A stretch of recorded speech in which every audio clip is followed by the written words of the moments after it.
Everyone, I am Ifra, hope you are doing well. तो start करते हैं आज का टॉपिक। आज हम पढ़ने वाले हैं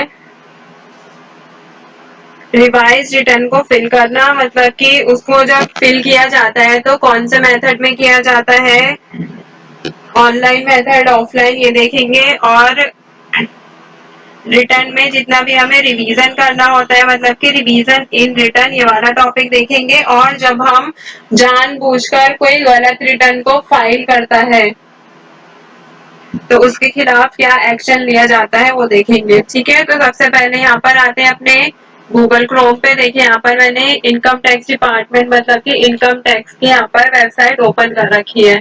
तो यहाँ से आप क्या कर सकते हैं, लॉग इन पर जाएंगे।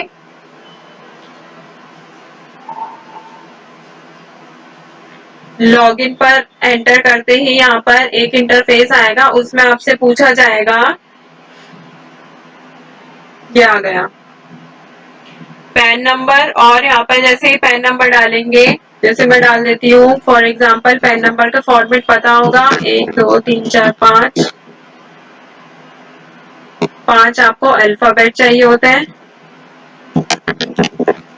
4 न्यूमेरिकल एंड लास्ट में भी एक अल्फाबेट। तो देखिए ऐसे ही ये कंटिन्यू करेंगे, बट अभी ये रजिस्टर्ड नहीं है इसलिए यहाँ पर ये शो नहीं हो रहा। तो आप क्या करेंगे, आपने तो पहले रजिस्ट्रेशन कर रखा है तो यहाँ पर इसलिए कंटिन्यू करते ही वो आपसे पासवर्ड मांगेगा।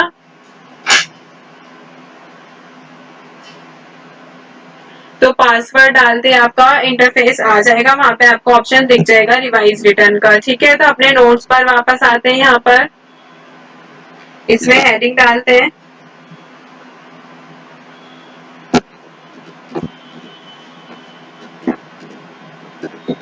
Filing of revise return. तो देखिए इसमें क्या बताया था, ये टॉपिक मैंने आपको ओवरव्यू दे भी दिया था इसका, कि रिवाइज रिटर्न उसी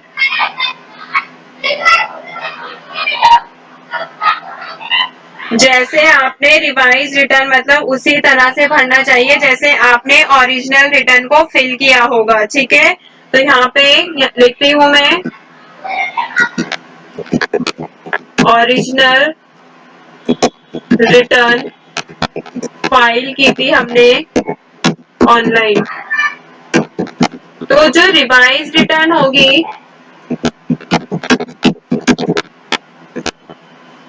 वो भी कैसे फाइल करेंगे, ऑनलाइन ही फाइल होती है। ठीक है, ऐसे क्या होगा, जो ओरिजिनल रिटर्न अगर आपने ऑफलाइन फाइल की होगी, इसी के आगे लिख देती हूँ चाहे तो स्लैश डाल के,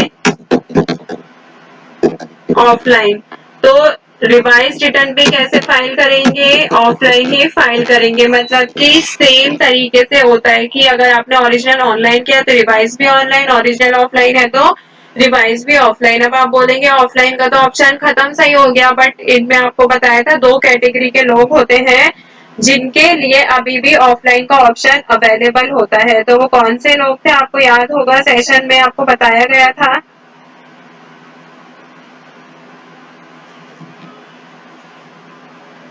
जिनकी 5 लाख तक इनकम होती है, मतलब वो कैसे कहाँ के नागरिक होते हैं, इंडिया के ही नागरिक होते हैं, उनके लिए ऑनलाइन ऑफलाइन दोनों ऑप्शन होते हैं। या फिर जिनकी एज 85 से ज्यादा होती है तो वो अपनी प्रेफरेंस के अकॉर्डिंग ऑनलाइन या फिर ऑफलाइन रिटर्न भर सकते हैं। तो इन दोनों के लिए ये ऑफलाइन का ऑप्शन अभी भी अवेलेबल है। ठीक है, तो ये यहाँ पे फाइलिंग ऑफ रिवाइज रिटर्न का टॉपिक होता है कंप्लीट। छोटी सी बात थी इसमें, ये इसलिए बताया कभी आप ओरिजिनल ऑनलाइन करें और रिटर्न ऑफलाइन रिवाइज वाली भर दें, इसीलिए। ठीक है, फिर यहाँ पे क्या था,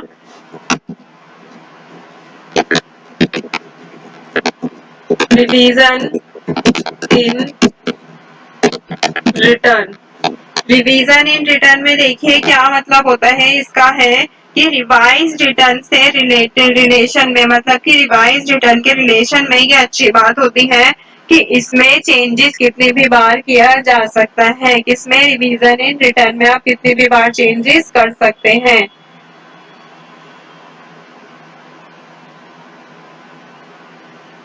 मतलब ये कहना क्या चाह रहा है, regarding revise return the best thing is that it can be revised any number of times कितनी भी बार इसको आप रिवाइज कर सकते हैं, लेकिन असेसमेंट ईयर खत्म होने या फिर असेसमेंट में अप्रूव होने के बाद रिवाइज नहीं हो सकती। ये बात मैंने आपको यहाँ पर भी बताई थी, ऊपर आऊंगी अगर मैं, कि जब रिवीजन पॉसिबल नहीं होती, कब, जब वो हमारी फाइल होती है, रिटर्न जो होती है वो असिस्ट हो जाती है, तो हम रिटर्न को रिवाइज नहीं कर सकते, या फिर इनकम टैक्स ऑफिसर जो होता है वो हमें नोटिस भेज देता है कि आपका जो रिटर्न है वो अप्रूव्ड हो गई है, उसके बाद भी हम रिवीजन को रिवाइज नहीं कर, वो रिटर्न को रिवाइज नहीं कर सकते। ठीक है, तो इसमें भी यही कहा गया है। तो मान लीजिए फाइनेंशियल ईयर 2017 एंड 18 के पहले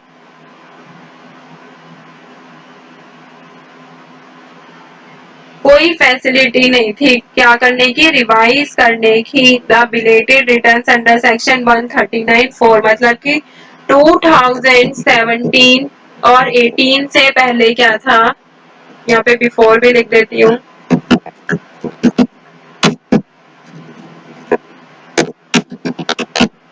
there was no facility to revise the return, return को रिवाइज करने की कोई फैसिलिटी ही नहीं थी।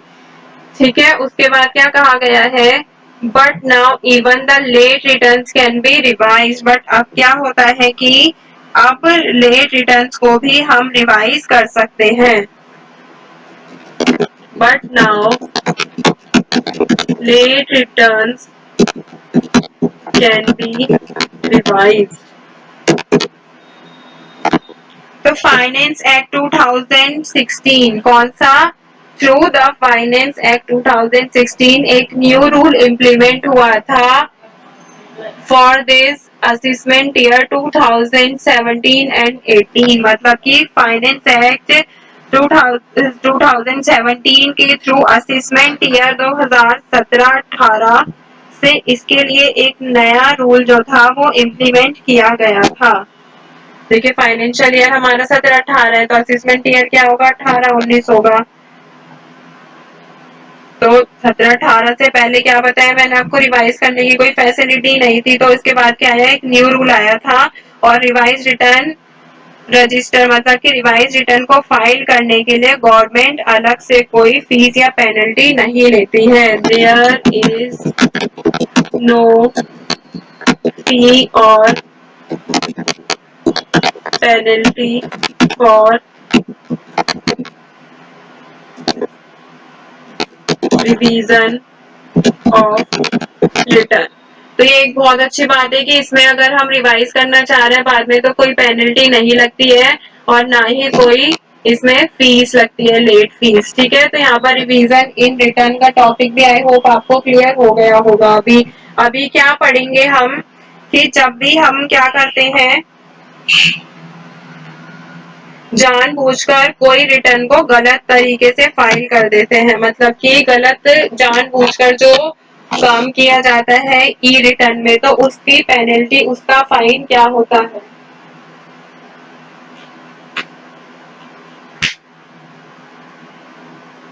तो यहाँ पर हेडिंग डालेंगे नीचे,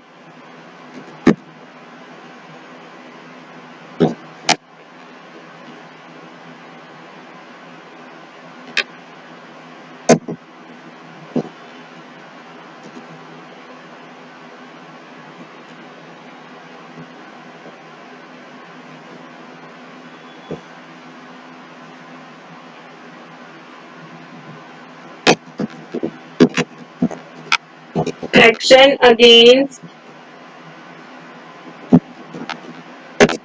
फॉल्स रिटर्न। फॉल्स रिटर्न के अगेंस्ट क्या एक्शन लिया जाता है, तो ये मैं आपको वर्बली ही बता देती हूँ, क्योंकि आपको इसमें लिखने का कोई इतना वो नहीं है। तो आपको क्या बात ध्यान रखनी होगी कि सेक्शन 139(5) के अंडर रिवाइज रिटर्न की जो परमिशन सिर्फ किसको दी गई है, अनइंटेंडेड गलतियों को, मतलब कि जो हमने जानबूझकर नहीं की है। ऐसा होता है ना कि काफी गलतियां जानबूझकर भी कर देते हैं लोग, कि ये तो गलती हो नहीं सकती थी बट फिर भी इसको कर दिया है। अनइंटेंडेड गलतियों को सुधारने के लिए ही सिर्फ किसमें रिवीजन की परमिशन दी गई है, ना कि किसी फर्जी रिटर्न, मतलब कि किसी फॉल्स रिटर्न के लिए।